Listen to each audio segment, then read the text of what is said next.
Welcome to the Mormon News Roundup, your go-to source for the latest headlines and critical analysis on all things LDS. Breaking news. Join D-Vay's Mormon News Roundup. That's talent on loan from Kolob every Sunday and Monday night. We will uncover the truth behind the news that matters most to the Mormon community. Samuel Bateman in court Monday for sentencing after taking a plea agreement earlier this year. His journey to the federal courthouse in Phoenix full of disturbing details. Bateman first arrested in Flagstaff, Arizona in August 2022 when authorities found a group of girls being transported in a trailer. According to court documents, an investigation revealed Bateman had taken over 20 spiritual wives, some as young as 9. The 48-year-old's group, a small offshoot of the sect once led by Warren Jeffs, now also behind bars. I really don't think that there is a maximum sentence that could be given to Sam Bateman because of what his crimes were so heinous. Monday, Bateman having to face survivors of his abuse as they read victim impact statements, all three speaking directly to Bateman, describing his actions as evil, but telling him they had taken control of their own lives. So to stand up in a court like that's pretty impactful and incredible. Bateman making no comment in court, prosecutors showing pictures, giving faces to each of his victims. Bateman watched and heard as video and audio recordings were also played. The judge ultimately saying he should never be able to be free, sentencing him to the maximum according to the agreement, 50 years in prison. Those victims wanting privacy as they left Monday, but we were able to talk to some people that have worked with some of these survivors about those powerful moments in court. Is it enough? In my opinion, no. That includes Matt Browning and his wife, Tawny. Matt, a former undercover officer with Mesa Police. The Brownings now work to stop people like Bateman. Was he going to spend the rest of his life behind bars? Yeah. I think it's a message to be sent to all people because Sam's gone, Warren's gone. Who's going to pick up the ball now and run with it? And I think it's a message to be sent that if you're going to traffic in little girls, then this is what's going to happen to you. We're not going to put up with it. 7 of Bateman's adult wives have also been convicted of crimes. Another woman with ties to Bateman is set to be in court next month. The Church of Jesus Christ of Latter-day Saints held their First Presidency's annual Christmas Devotional today with a message of spreading peace and goodwill to all, including the unknown or unfriendly. At today's event, President Dallin H. Oaks reminded viewers that Christmas is the time to serve everyone and help outsiders feel at home.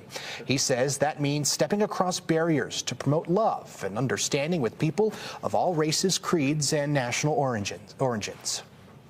We should teach our children to be kind and considerate of everyone.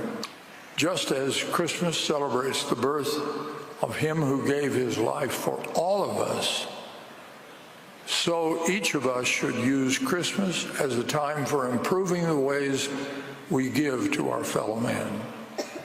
President Oaks also went on to say the church needs to be the friendliest and most considerate of all people anywhere. The country's eyes are on BYU basketball. I'm Andrea Urban outside the Marriott Center, where in less than a year, the #1 recruit in the nation, AJ DeBansa, will call Provo home. I'll be coming into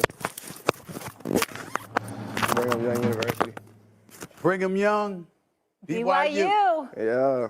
Orem High's Chamberlain Burgess was the first commit to this year's BYU class, and we caught up with the 6'9" 4-star for his reaction to the news that has basketball fans from coast to coast talking. Their coaching staff, obviously AJ said it in his interview, where it's like they're all pro, and so they can help you get there. And also you just feel like involved and included. What's your reaction that this guy is going to be a Cougar? That's awesome, and the fact that he was like, what BYU can play Duke, was like, yeah, they can. A lot stood out on my visit. Obviously, Coach Kevin Young there. You know, my ultimate goal is to get to the NBA. This is Kevin Young's first season leading the program. The Cougars are 6-2 and host Fresno State Wednesday night.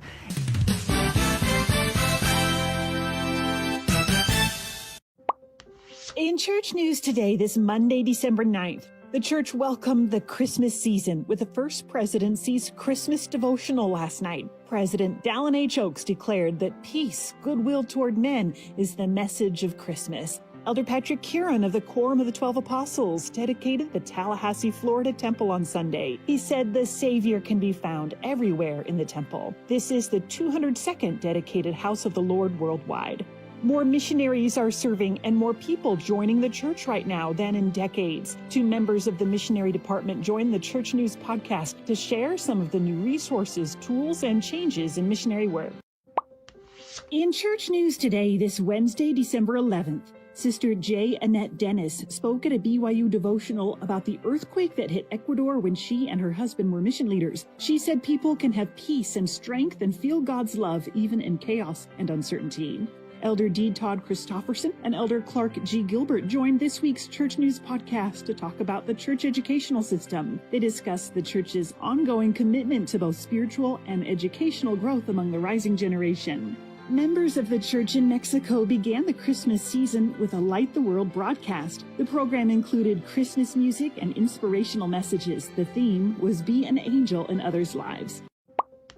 In Church News today, this Thursday, December 12th, a statue of Martha Hughes Cannon has been installed in Washington, D.C. She was a frontier physician, suffragist, Utah State Senator, wife, and mother. Relief Society General President Camille N. Johnson said she hopes people will feel inspired by her example of service. A Christmas concert at the Provo Missionary Training Center showcased church music as a part of worship. The Christmas hymns and Strive to Be and Songs of Devotion albums are in the Sacred Music app and Gospel Library.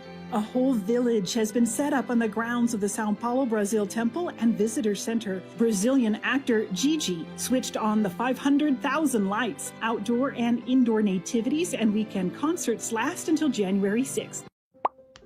In Church News today, this Friday, December 13th, Elder Dieter F. Uchtdorf rediscovered Asia's treasures during his 2-week November ministry in the church's Asia and Asian North areas. He made key stops in Seoul, South Korea, Hong Kong, China, and Bangkok, Thailand, and spoke about the spiritual, emotional, and personal treasures of the soul. Elder Neil L. Anderson spoke to missionaries worldwide about the gift from the Savior of teaching and testimony. He said apostles share a charge with missionaries to speak the name of Christ. Teens in the Kansas City area started a social media account called The Testifying Teens, where they share goodness. One of their videos promotes giving machines not only in Kansas City, Missouri, but around the world.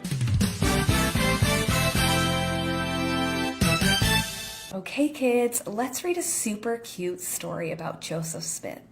First, go to the Gospel Library app and click on Scripture Stories, then click on Doctrine and Covenants Stories. And here we are, Plural Marriage. While the prophet Joseph Smith was studying the Bible, he read about prophets like Abraham and Moses, who had been married to more than one wife.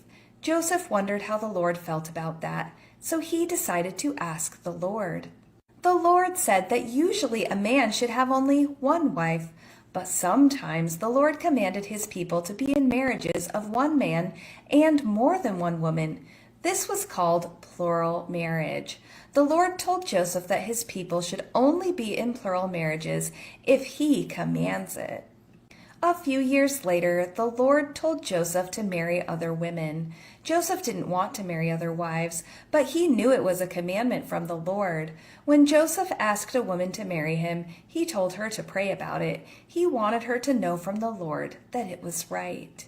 This commandment was also hard for Joseph's first wife, Emma. Sometimes Emma helped Joseph decide who he should ask to marry him. Other times, Emma did not want Joseph to marry other women. Joseph taught the 12 apostles about plural marriage. It was a hard commandment for them, too. Brigham Young and his wife, Mary Ann, prayed a lot to the Lord about what to do. They learned that they should obey the commandment of plural marriage. For many years, some of the saints were asked to be in plural marriages. People outside the church did not like plural marriage. They made laws against it. Some saints, including church leaders, were put in prison. But the Lord blessed the families who obeyed his commandments, even when it was hard. In 1890, the Lord told Wilford Woodruff, the president of the church, that men should not marry more than one wife anymore. The leaders of the church shared this commandment with the saints. This is still the Lord's commandment today. A man should be married to only one wife. The end. And there's your bedtime story, kids. Time to have a quick discussion about the giving machines run by the Church of Jesus Christ of Latter-day Saints and why they bother me so much. This graphic sums it up very well. Let's read it together. It says how much the Church of Jesus Christ of Latter-day Saints Ensign Peak Advisors $140 billion investment fund makes in gains alone every year, $9.8 billion, month, $817 million, day, $27 million, hour, $1,118,000, minute, $18,645, second, $310. Not a single dollar of this fund has been used to help those in need. The only time the fund has been used was to bail out the church's for-profit businesses of Beneficial Life and City Creek Mall. This video that I just made is a minute long, and in that amount of time, the church made $18,645.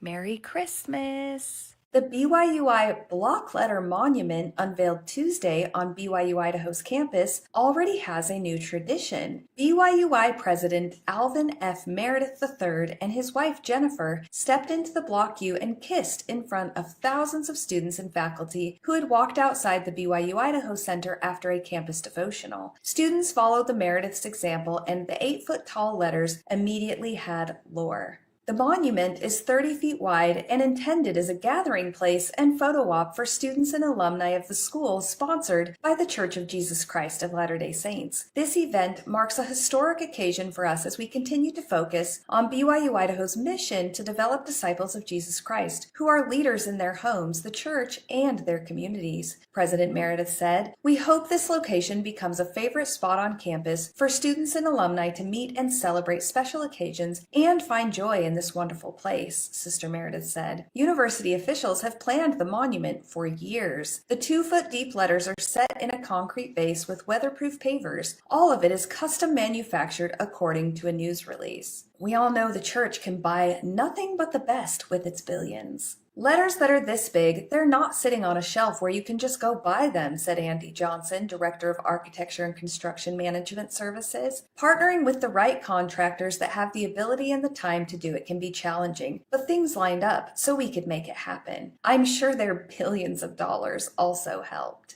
Crews began to excavate the site and build the footings in August. They were confronted by unexpected lava rock. The letters arrived on December 5th. "We hope the letters stand for many generations of students and successions of graduating classes get to take their pictures there," Johnson said. BYU Idaho is a place where students graduate and go on to be successful, and that one little picture will help tell their story. BYU Idaho's sister school, Brigham Young University in Provo, Utah, unveiled a similar blue block BYU monument in February. That's your tithing dollars hard at work, folks. Now let's read a post from the ex-Mormon subreddit that says, "A couple months ago, I decided to go to BYUI because of the price, and plus my parents were really pushing it. I know it was a dumb reason, but I was really struggling with making decisions on where to go. Anyways, I'm at BYUI and it is terrible. The small town is purposely isolated and it prevents meeting anyone who isn't Mormon. I feel as I can't relate to people here at all. I go out with people often, but it's not the same. I didn't grow up in Utah or West Coast for that matter, so I didn't have lots of interactions with Mormons outside of church. It's become very lonely even with being surrounded by people. I hate thinking about the church now. Before I just wanted it to play a small part in my life, mostly to keep my family happy, but now being at BYUI, it's my entire life. Every class we sing hymns, read talks, read scriptures, analyze talks, and pray. I'm not too bothered by that last one. All my roommates are Mormon, obviously, and I feel as if I have no escape from the church. I don't have a car, which makes it difficult to find a place in Rexburg to relax without walking 4 miles one way. But it's not the same without people who don't just obsess over the gospel. I was a normal kid until I came here. Now all I am is depressed and homesick. I was so desperate I asked the bishop for help, but of course he just pushed on me to read and pray. I was so desperate, so I did it. I sat down and prayed and read the Book of Mormon. It didn't help at all. I'm in a very low point in my life and I feel trapped. I'm over 15 hours from my home and I have no car. Now I'm being pushed by my family to serve a mission mission, and I know I will be sent home early as I'm already struggling with this. Plus, I don't really have the desire to serve a mission, but I don't want to let my family down. I have almost resigned myself to just see it through. I'm not even sure what I want anymore. I'm confused and lost, and it all started with this school. Before going, I stopped believing years ago, but I really do care about my family. I just need advice. I'm looking into switching colleges, and I have a few candidates, but I'm trapped here for now. I'm looking for more short-term solutions and advice, but also just to rant, as I don't have really any Exmo friends, so they just don't understand what I'm talking about. When I went to Ricks and BYU, I was a very devout Mormon. I cannot imagine being there, having mentally left the church. It would have been very difficult.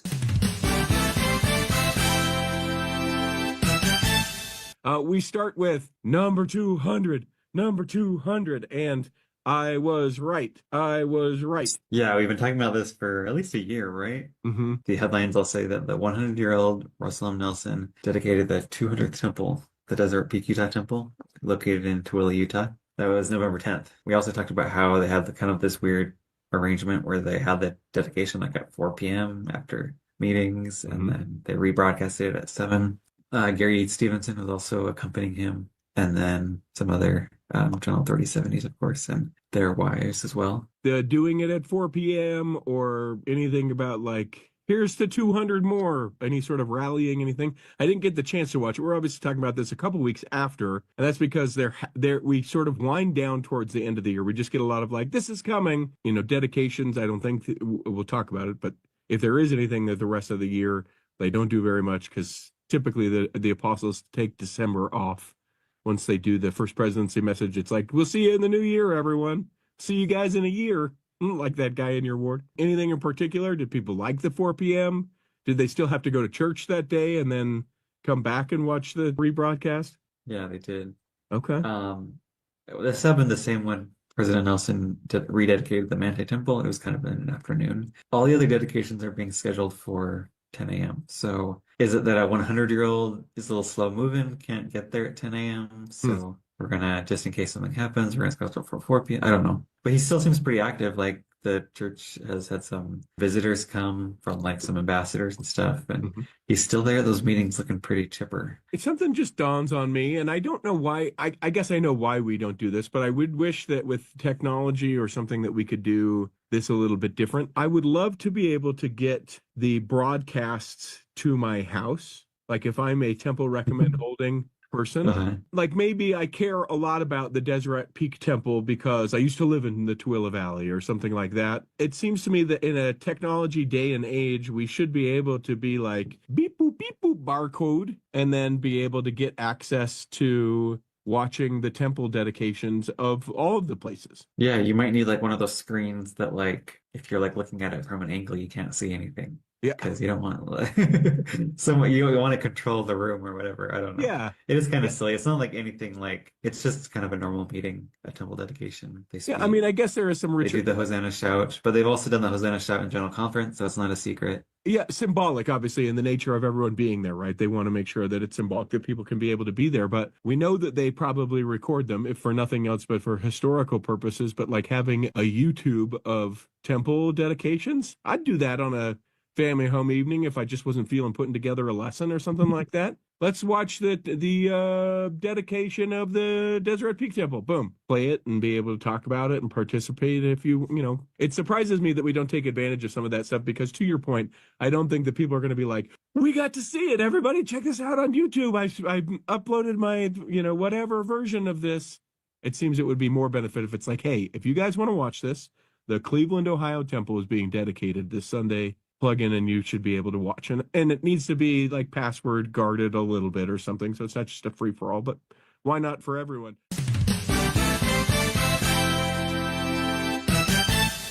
There was what I call the big Mormon media autumn season. So with a movie that came out, Heretic, it's been talked so much about. There's a series in Disney Plus, at least here. I don't know. I think it was in Hulu in the U.S. The Secret Lives of Mormon Wives. It's in Hulu in the U.S. Yes. In Hulu, okay, yeah. And I guess it was big enough that even here in Hertfordshire in the U.K., I got to chat with coworkers that are completely detached from Mormondom. about it. So yeah, it was a big splash. Same with the movie Heretic, that which you've seen, right? You've seen the movie. I can't believe it that you've actually I haven't seen it. You have? It looks like a horror movie to me. I want to stay as far away from it as possible. What did you think? There's been plenty of it, said about it.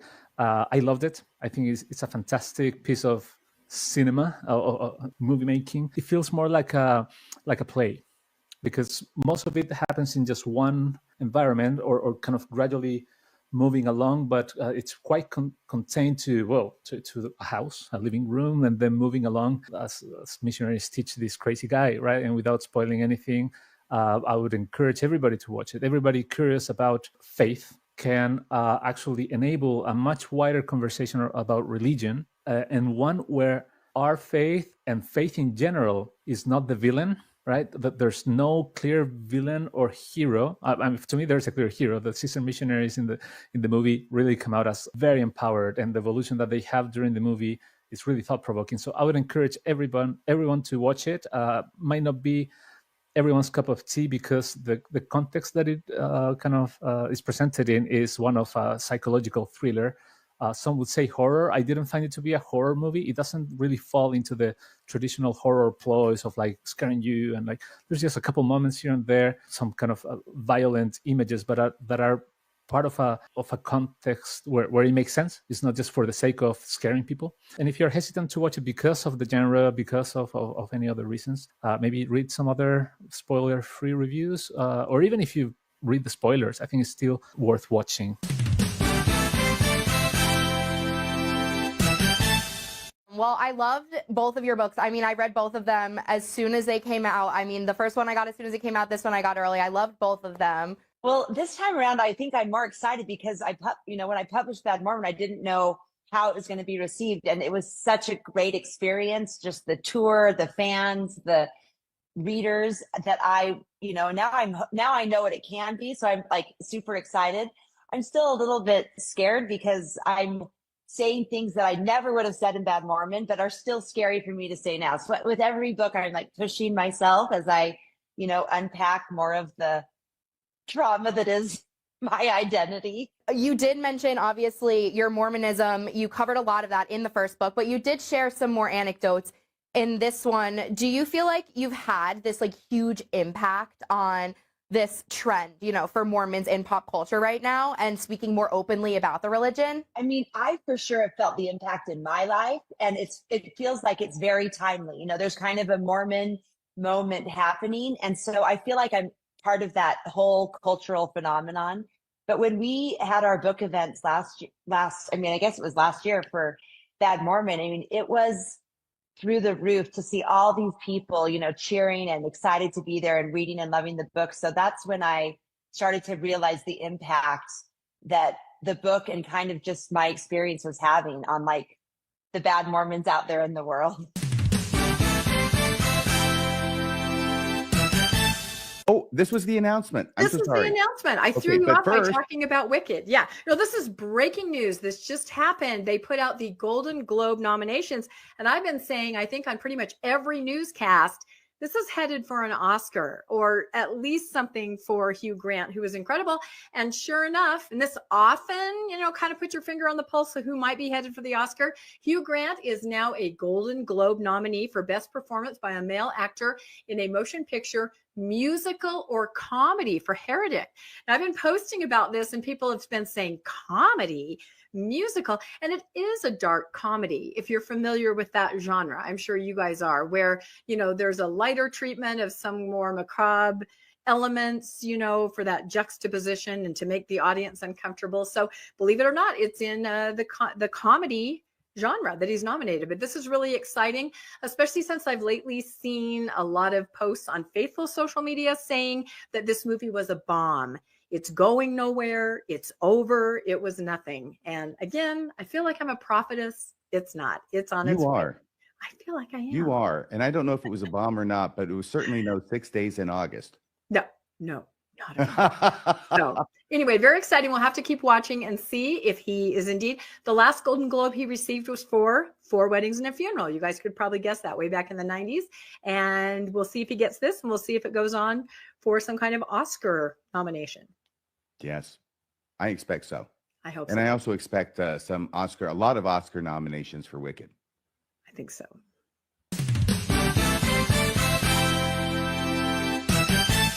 What is going on here? The Mormon internet was talking all about a new introduction to the Book of Mormon, and LDS Living even did an article on it. But then the LDS Living article got taken down, and the introduction disappeared from the church's Book of Mormon app. That seems pretty sus, right? But then, when you look closer, the new introduction now lives in a section called What is the Book of Mormon? So it's not gone, it's just moved. And this means it could all just be a case of it having been put in the wrong place in the app. It shouldn't have replaced the introduction, but it did. LDS Living wrote an article thinking the introduction had been changed, and the church made them take it down, and they rectified what had happened in the app. And as is pretty par for the course when they change something or rectify something, the church isn't going to tell you that they've done it. Why is the church changing its introduction to its public-facing Book of Mormon? Because its truth claims are under increased scrutiny. Things that are Googleable, that cause serious problems, challenging the Book of Mormon's veracity, including Tower of Babel, Moroni, Urim and Thummim, Joseph Smith, Palmyra, etc., Cumorah. And so the church is desperately trying to stop the hemorrhaging of people leaving the church or not having any interest in joining the church. So they're playing with the Book of Mormon introduction to see if they can slow the hemorrhaging and or the death of its missionary efforts in the developed world. So more updates with the Book of Mormon introduction. So the church rescinded it. So as many of you know, I work for Mormon Stories podcast, and lately I've been on the LDS discussion series. But let me go over this timeline and ask you what you think. So on October 11th, the BYU newspaper, The Daily Universe, posted about the new introduction. And then on December 3rd, the LDS Living posted the same news. After that, I started seeing comments on Facebook about this new outlandish new introduction to the Book of Mormon by ex-Mormon content creators. So on December 5th, I released my own TikTok that now has over 50,000 views. And then John Jolene contacted me and said, hey, this is big news, we should make an episode about it. So on December 7th, we scheduled the episode. But then later that day, the LDS Living article went down. But then the following morning on December 8th, Nemo the Mormon released his own episode on this very subject. And shortly after that, the new introduction was taken down and was replaced with the old one from 1981. And if you go to the Book of Mormon app, you'll see that the new introduction has now been placed in the What is the Book of Mormon section. What's happening here? Is the church being influenced by ex-Mormon content creators? Because from where I stand, that's really what it's looking like.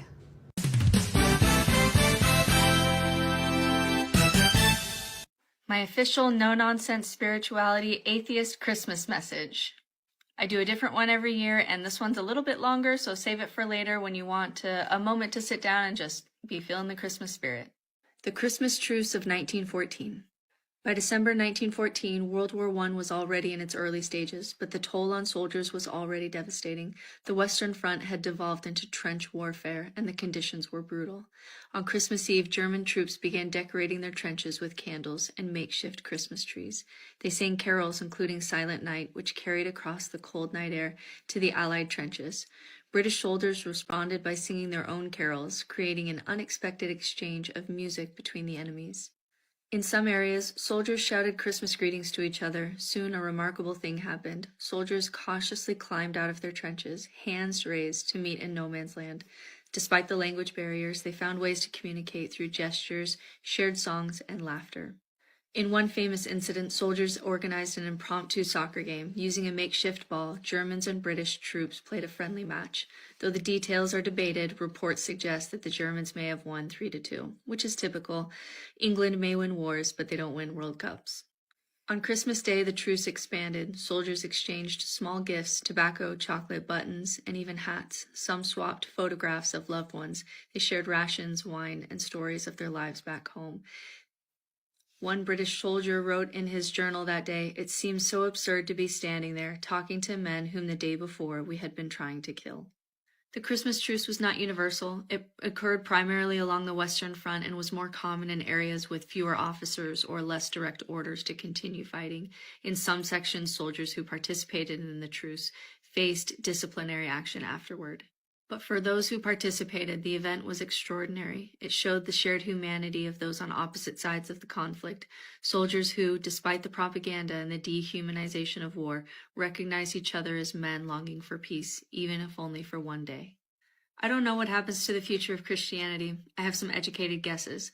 But I do hope that this tradition continues, that if humanity is on the earth 5,000 years from now, and all hope of Jesus returning has been lost, and the language of the Bible is so archaic now that only scholars can take language classes to learn how to read it, I still hope that in whatever battles are ensuing in that day, they will still stop on Christmas Day to take part of this long tradition of people in various languages and various traditions on the darkest part of the year, to stop their wars and their work, to gather together to sing songs of old that look for hope, light candles, tell stories, enjoy family traditions, and gather to eat with friends and family.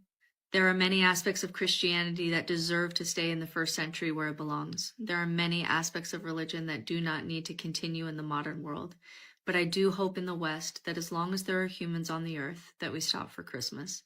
Even though each century our shared beliefs about what hope looks like changes and the truth claims change, I hope the tradition always continues, that for as long as there is war on this earth, I hope there is also Christmas too.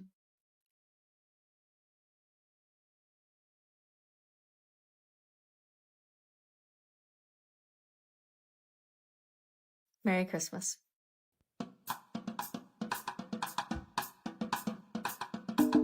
When it comes to nicknames of the church, such as LDS Church, the Mormon Church, to remove the Lord's name from the Lord's church is a major victory for Satan. Satan. Satan.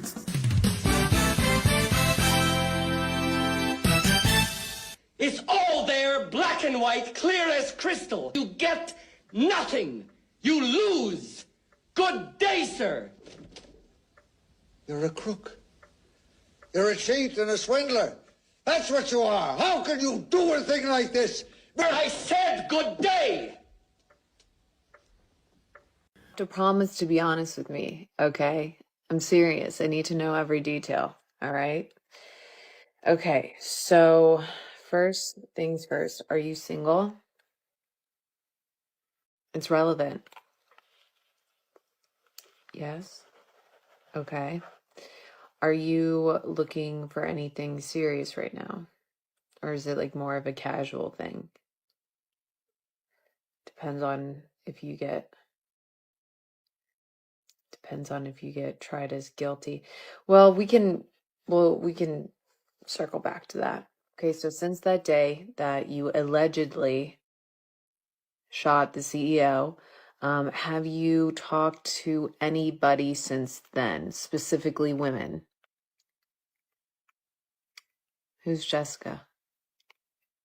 I'm sorry, do you want to win this case or not? It's your life sentence, so if you want to win this thing, the only person you should be talking to is me. I'm just going to write down a yes, because I think we both agree. So, babe, Luigi, you don't care if I call you babe, right? Okay. Where were you the day of the alleged CEO shooting? Okay. What are you thinking about right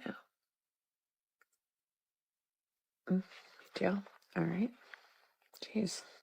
So yeah, I think I have everything I need. I wouldn't worry about it. Okay, I'm gonna get you out and then we can be together. So it'll be no big deal. No big deal. Don't stress. Don't sweat. Have your eyes always been that color?